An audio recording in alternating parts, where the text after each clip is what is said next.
Assalomu alaykum hurmatli obunachilar. Mana bugun Samarqanddagi mijozimizga oyna yuvish uskunasini olib keldik.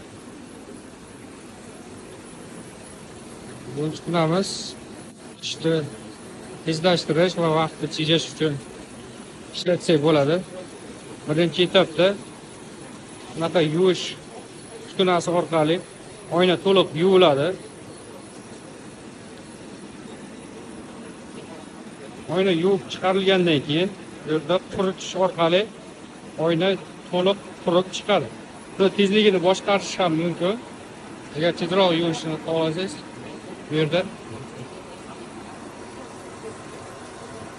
tezligini o'zgartirishingiz mumkin. Mana ko'rib turganlaringizdek oyna tip-tiniq bo'lib chiqdi.